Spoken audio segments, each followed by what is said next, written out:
are super convinced that your child needs to feed at night. And because he needs to feed at night, forget sleeping through the night, because that in and of itself is a paradox. It's like, how is he going to sleep through the night if he needs to feed at night? I'm not even going to think about tackling that. But actually, it's possible. It's actually possible to teach your child how to sleep through the night while still honoring the need to feed.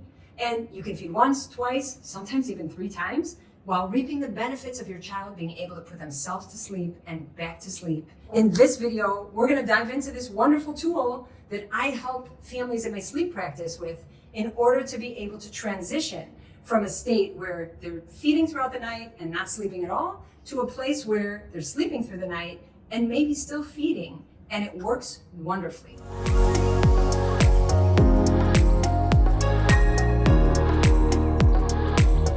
Recently, I worked with a family that came to me with a child feeding throughout the night, probably 4 or 5 times. And it was important for her not to cut the feeds all in one go. And actually, because she's nursing, she said to me, I'm a bit worried about my milk supply. So I don't want to stop feeding him, but I'm desperate for sleep and I'm going back to work and I cannot have this be the situation. So what we did is we worked with this tool called Dream Feeds. And with the Dream Feeds, we helped taper off those feeds with her in the lead. Dream feeds are heavily misunderstood. A dream feed is actually when we as parents initiate a night feed when our child is sleeping. So that sounds crazy. Just me saying it makes me think, that sounds a bit weird. How is that possible? He's gonna wake up, it's not gonna work, he's sleeping, I don't wanna wake him, so what am I doing? But dream feeds are actually a way of us initiating a feed when our child is still sleeping. They will not wake up from it. And this way, we kind of check that box for us that, okay, he's fed. I know he's not hungry. Because if we think our child is hungry, none of us are going to work on sleep. That is the number one worry, I think, that we have as parents. It's kind of interesting because when we think about our children, most of them are not malnourished, thank God, and most of them are not underweight to a point where we're really worried about them. So hunger is never really the issue anyways. Most of us are feeding our babies regularly throughout the day, and they're well fed, and they're thriving, and they're developing. But that thought still haunts us. In the middle of the night, baby's crying, boom, I'm like hijacked by that thought. He must be hungry. No matter what happened during the day, he ate well, whatever, all that's gone, he must be hungry. I need to feed him. And then it sabotages our ability to help our child learn how to sleep.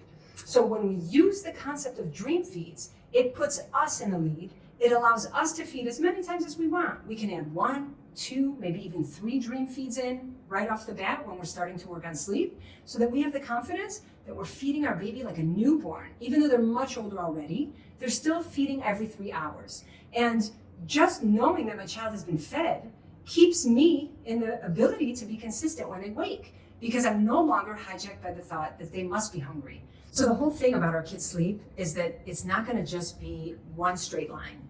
We think that that's how it's going to be. We think my kid will learn to sleep and then I'll be done. How long will it take? A few days, maybe a week, and then we're done. And we can wipe our hands clean. But no, sleep is a constant. I like to say sleep is an infinite game, because I'm still sleeping and I'm 48. You're probably still sleeping, or maybe not actually if you're watching this video, but I will help you get back to sleep. And then all of a sudden we recognize sleep is not something that we're just going to say, we're going to check it off the box and be done with. This is a constant. And so if something's a constant, we need tools.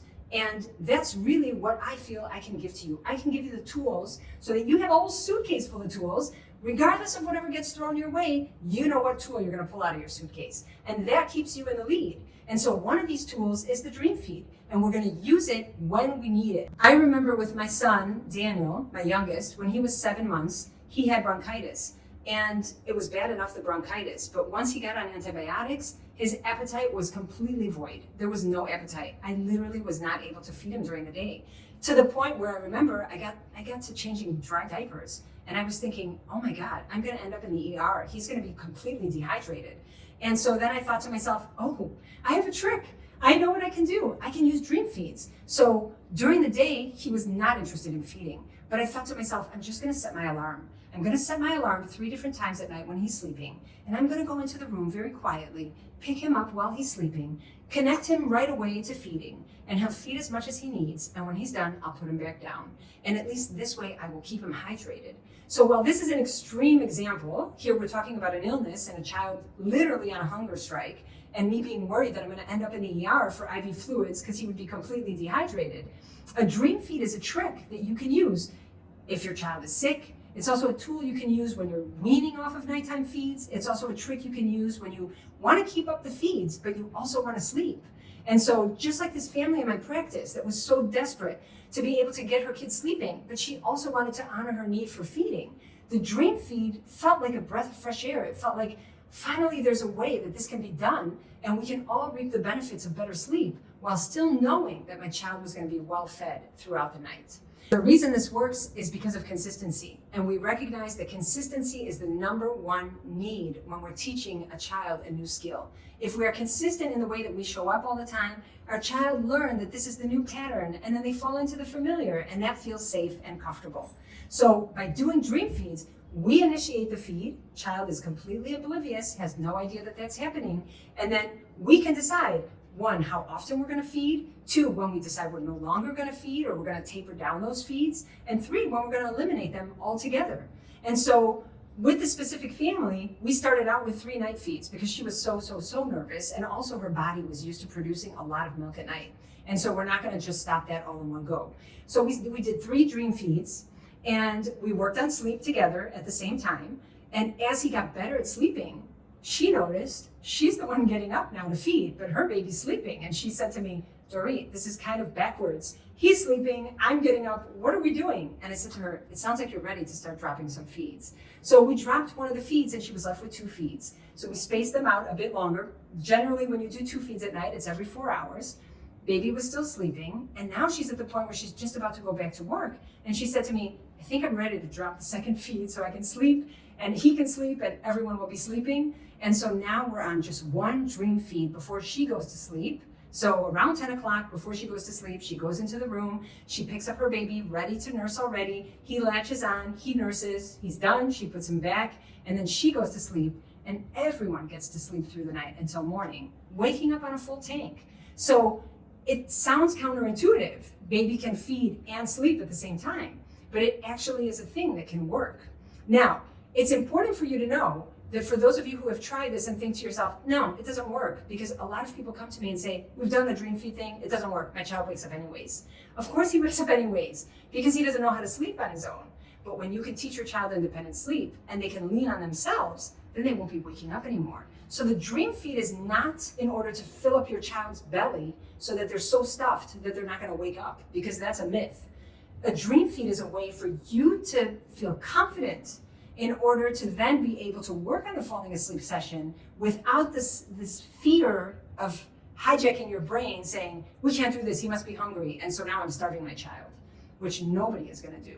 So recognizing that you're in the lead, understanding what you can do to make the shift happen, putting in enough dream feeds right off the bat so that things can start to shift while you're working on learning sleep, and then gradually eliminating those feeds one by one when you feel it's no longer necessary because baby's sleeping, so why in the world am I getting up now? This makes absolutely no sense. And that way, you're in the lead, you facilitate the shift, and then everybody's reaping the benefits of good night's sleep. And when you need to, because life is a roller coaster and you're gonna have ups and downs, and so while everything is now perfect and you're no longer dream feeding, let's say, but then all of a sudden, your child's not feeling well, he doesn't eat well for a whole week, and then you realize he needs to catch up on his feeds when he's feeling better, you may just stick in a dream feed for that week, or 2 if you need to, in order to get him back on track. A dream feed is a temporary solution. This is not like now I'm going to be dream feeding for 2 years. We don't want to be doing that. We just want to use this as a way to taper off feeds, because eventually, if we keep this as a constant, that will also become a crutch. And remember, our body cells have memory. So when we do something religiously, let's say I eat lunch every day at 12 o'clock, my body's preparing for digestion already, probably 20 minutes earlier, because it's a known. The body knows to expect food. And so if we're using this dream feed for months on end, the body's going to get used to that and start waking up in anticipation of that feed. So there are 3 reasons we want to stop the dream feed. The first one is that our baby is waking up in anticipation of that feed. So when you are feeding every day at 10 o'clock before you go to sleep and your baby starts waking up at 9:40, bing, that's a red flag. And so already you recognize his body is starting to anticipate it. I need to start weaning off of that feed. The second reason that you want to wean off of dream feeds is because you put your baby down and then they have a poop. And so feeding triggers digestion. And many times when this goes on for too long, baby's body can start to recognize that as still part of the day and not part of the night. And so then it triggers a bowel movement. So if your baby is pooping after the feed, then we need to stop the dream feed. And the third reason you want to cut a dream feed is because when you put your baby down after the feed, they pop awake and then they're like, hi mom, hi dad, I'm awake. And you just have no idea what to do with your child now because I just woke him up literally because of the feed. So the feed used to work, but now all of a sudden it's creating a wake up. And so that's just another indication that it's time to wean off the feeds. So you can see that when you have knowledge, knowledge is power. And when you know what to look for and you know what to expect, you can comfortably navigate sleep because it's not like this, I'm going to use dream feeds from now on and that's the end all. It's just a tool in your toolbox that you'll use when it's appropriate, but that you recognize you need to put back in the toolbox because we can't be using this as a constant. It's just a way to transition. It's a way to move forward, or it's a way to kind of make up for the illness or for the vacation or for the jet lag or for whatever is coming your way so that you can stay in the driver's seat, facilitating your child's independent sleep. Weaning off of nighttime feeds is actually a huge undertaking. It's a big deal. And while you may feel like you got some tips here, you might also feel like, oh, this is so big. I need somebody to hold my hand. I need like the step-by-step instructions. So whatever it is that you need, I'm here for you. You want to work with me one-on-one. You want to work with my online digital course and take it at your own pace. However I can help you, I'm here for you. If you found this video helpful, please share with me. Leave a comment below. Let me know what's working for you. It makes me super excited to know that what I'm sharing with you is helpful. And I look forward to seeing you in the next video.